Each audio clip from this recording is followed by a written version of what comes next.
well, I guess true safe practice. I get to the anchor, I'm gonna grab my safety tether, hook in, and then I would rig my rappel device, make sure this beaner's locked. Past the knot, you mean? This is me, she's just having me descend. Okay, descend. And then I'll get to the bottom and ascend. Okay. So I'm gonna call for my belay, on belay, belay on. And once they say that, I'm not gonna let go of this rope. I'm gonna undo my safety tether. And I'm gonna say rappelling, they're gonna say rappel on, and I'll go down. So I'm gonna go this way.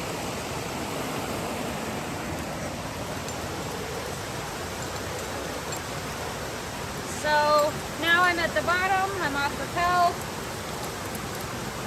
I'm gonna say off rope, and then for whatever reason I have to ascend. So first thing when ascending, I don't like to have this in the way. I'm gonna have 2 points of contact. This is gonna be the one that's close to me on my hip. And I wanna make sure that it goes up and not down. So I always, your teeth. So there's like a little image on here. You've got the rock and you've got the belay hand. So the belay hand is gonna be towards me. And that makes it so that it goes this way, but it doesn't go down. So that as I ascend, I can go up, but I don't want to go down, right? So this one is going to be on me. So the way how I like to remember when I'm setting this up is, wait, okay? So when I'm setting this up, I want to remember that the hole needs to be at the top. Okay, you guys see that? It's at the top. It's not at the bottom. It's at the top. So that's how I like to remember. So then I'll rig this on my belay loop, and I'm going to make sure that guy's locked. And when we do that, we want to make sure that the gate is always facing up, okay? The gates always want to be facing up so we see what's going on with the gates. That also makes it so that as I ascend, so the rope's going to be like this. And as I go up, if I have this on my shoulder, it'll just naturally go up. And I mean, in some cases you'll have to pull it, but in other cases it'll just go up and it's less work for you. So I've got my bottom one, gates locked. So then I'm going to do my top one, because you can use it to ascend, but you can also descend when you're done ascending. So when I rig my BT Prusik, I like to have it, one's a little bit longer, so that when I do my 3 donuts at the top, then they're somewhat close to each other, and then I just adjust until they are the same length. And I'm going to make sure this top one comes down and gets captured by this one. Captured meaning it's underneath. And then we're going to swap. So this one's over. Now it's going to go under. This one's going to go over now. Under. Over. And that's probably as many as I'm going to get. And then I'm going to put a carabiner on there. And every time I do this, I like to double check. So, captured under, over, under, over.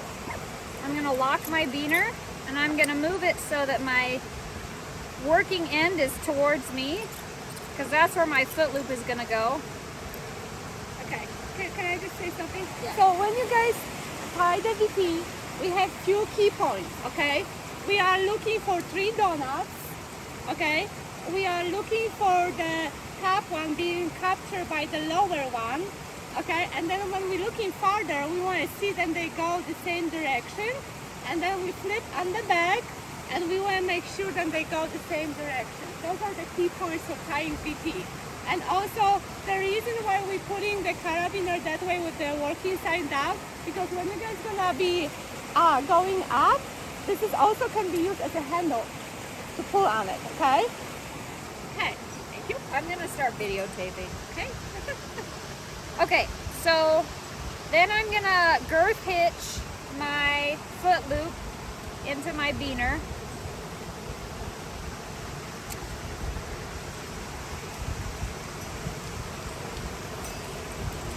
And I'm gonna double check these are locked and I'm ready to go. So this foot loop, I know the ideal length for me is about right here. So that means I have a little extra space. And I usually just will wrap it around my foot a couple times until it is the correct length.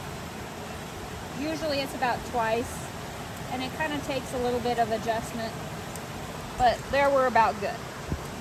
Okay, so since we're on here, okay, we did girth hitch here. You guys remember girth hitch? So why I like to do girth hitch over there is because if something doesn't work and I need to retie that and I need to use this foot loop for something else, if I just like hook on it, I open the carabiner and hook on it and I put my weight on it, I cannot open it again to take it out. Okay? So that's why you are always able to take it out of that and use it for something else if you need it. Because we do this in emergency. We don't do this on an everyday basis. So sometimes you need emergency for emergency. So that's why we connected with the girth hitch instead of just like hooking on the carabiner. Okay? And the reason why she wrapped it around the foot is because if you can adjust that very easy if you need more or less. If you have a knot, you already made a knot, okay? And then you have to take it out and make another knot and another knot. And sometimes you need to use this foot loop for something else. And that way it's always clean, right? It's always clean. You can always use for anything else, and you can just wrap as many times as you want. Ready to ascend. So I'm gonna pull this guy up and get it as close to this as I can. And then I'm gonna push this up, and then I'm gonna step into it. And as I'm stepping, I'm gonna pull this again. And you just repeat that. Push up, step in and pull. Now when I reach this knot, I wanna get as close to it as I can. And when you're on rappel, it's kind of tricky, so just know that it's not gonna look like this. Your VT will probably be stretched out, and that's normal. So now I will be hanging on just this guy. So remove this. Yep. Okay. So then my next step is gonna be I can release weight off of this, and I'll actually just leave the foot loop on here. And except that's so I'm gonna move my carabiner and just put this aside for a second while I work. Take this off. And I'm gonna put it above me. So same thing, we want kind of unequal ends. Take the long end, wrap your donuts. Equalize them. Capture the top guy, and then swap.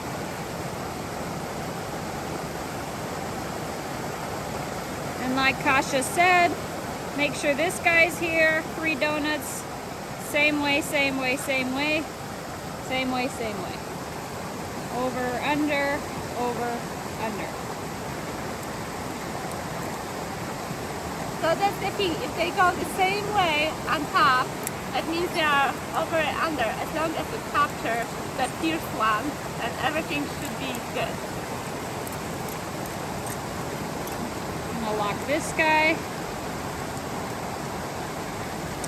And then, so I'm here. So now I'm going to step again. Well, actually I'm gonna prep a carabiner. Because the next step is I'm gonna step up and clip into this guy. But I'm gonna have to clip in with this into my belay loop. So I'm gonna have this carabiner ready to roll, so that when I step up, I can work with it as quickly as I need to. Also, you want to make sure that this is slightly higher up, because you want a short clip and take your weight from this to that. So you have a space to take this out later, okay? Yeah, because if you're too close, then your weight will still be on this. You need a little bit of slack in this so that this is no longer holding your weight. Yeah. So I'll do my foot loop again. Or if you have a shorter Dyneema cord, you could use that, like a 4-foot one. So this is better when you do that short clip, when you're going up, because you are closer right away. Yeah, on the way down, you can work with a little bit longer, like extension, but just not longer, probably like that much, like 5-6 inches. You don't want to have anything longer than that, okay? Okay, so now I'm going to step up and short clip, and before I sit down, I'm going to stay tensioned. I'm going to lock this beaner. And then once I know the beaner's locked and I'm secure, then I'm going to sit down and weight this. And you'll notice this is loose now. So now that this is loose, I can remove this.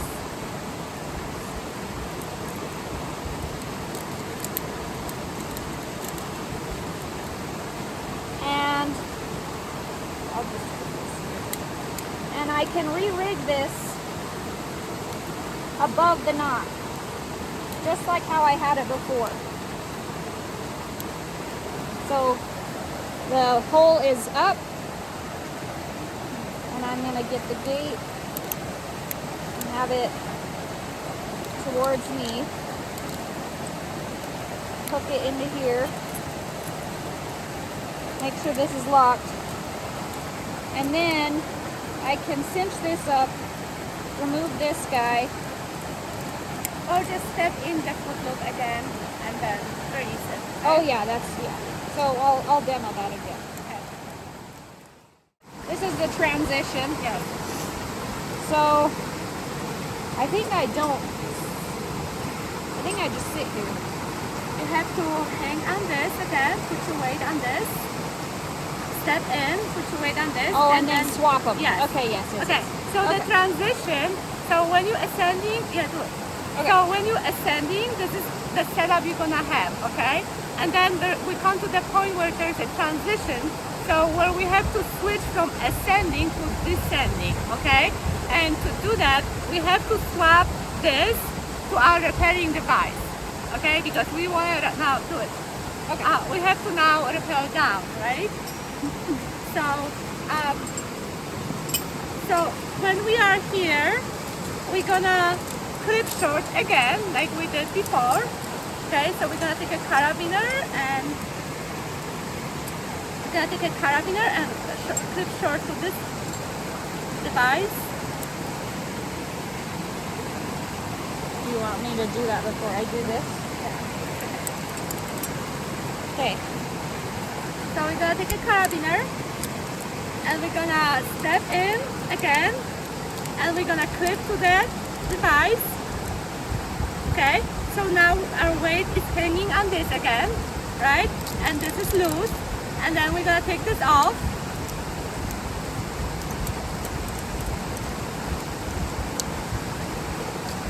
Okay, and our weight is hanging on this. And we're gonna swap this to the rappelling device. Okay, because now we have to rappel down.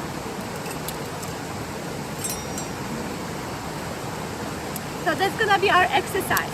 So in the future, if you guys ever gonna be under rappel when there was a core shot and there was a knot, this is what guys gonna do. You're gonna rappel down until you get to the knot, and she's gonna demonstrate how this is gonna look right now, okay? So one other thing is, once I get this in, I'm gonna lock it Perfect. This is how I lock my device. Oh wait, no, it goes through. Yeah, both ways are good. You do it under. Yeah, I mean that's what the instructions say on the product guide. And what is that device called? It's a Polycoa pivot. It's from Glacier Black. So I've got my device, it's locked. Now I'm gonna step up and undo my short clip. Because if I didn't undo this, I wouldn't be able to move. I'd be stuck there. And then I'm gonna lower my weight until I'm on this and no longer on my foot loop. Then I can undo my, well, should I leave this here, do you think? You can just leave it. So what we can do, we can... So this is what the advantage of rigging a VT Prusik is, that when you transition to descending, you can just hook this in and go down. You don't have to undo it, and it's a nice backup. And you're using it to self-belay. Yeah. Right, exactly. Yeah. Yeah, so I would like to take this off, Travi, so it doesn't mingle with my rope. Yeah, that's what I. Yeah. But I will stay on the VT so I don't have to tie it again. So if you're using it to block, you'd Yes. have to switch to a VT Prusik to I'm sorry? self-belay. If you're using it to block, you'd have to switch to a VT Prusik to self-belay. This is self-belay, yes. So since we were up and it was there, we used it. If you don't have a belayer, you need it. If you don't have a belayer, you don't need it. But to passing a knot, you will need it, okay? So you rappel down, Yeah. okay? Yeah, And to yeah. pass the knot, okay, you're gonna need it. So what you gonna do? Oh, well, I'll make a side comment. So you can ascend with other, like you could rig a climb heist or an auto block And then or a use this. Prusik. We're gonna practice with that first, and then we're gonna do this as a second exercise, okay? But the thing to keep in mind with those is that when you do use them, you can't use, well, it's not easy to pass the knot with it. I don't know if it's even possible. Basically, when you're passing a knot, you want this at the top. So if you know you're going to have to do it and you're ascending, you might as well just rig this. Yeah, on the top, so you don't waste the time. So you don't waste the time of having to swap out what your rigging is doing. Because most of the time you will know then you have to pass the knot, because the first person will know that the rope is 4 shot. So now that I'm ready to descend, I'm going to unlock my device. So when do you guys know when to lock your device? When you're rappelling down, you want to make sure that your knot is that far from your body. Okay, so this is why it's important when you guys are rappelling. You cannot hold your hand like right here. The idea is to hold your hand here or like slightly in the back. So you always, when you feel the core shot or whatever is happening with the rope, you have the time to act on it, okay? Because if you just hold it here and you feel something here, like at this moment, you cannot tie that rope with anything because you don't have enough. It's like right here, right? So that's why the idea of rappelling is always hold your hand on the back. Either this far or this far, but they hold it here. So you have enough distance to feel there's a knot, there's a core shot, there's something wrong with the rope. Okay? So I've got my hand out here like Kasha said. She So found now the I knot. can feel it, and I'm like, okay, it's time to stop and lock off. So I'm gonna lock off.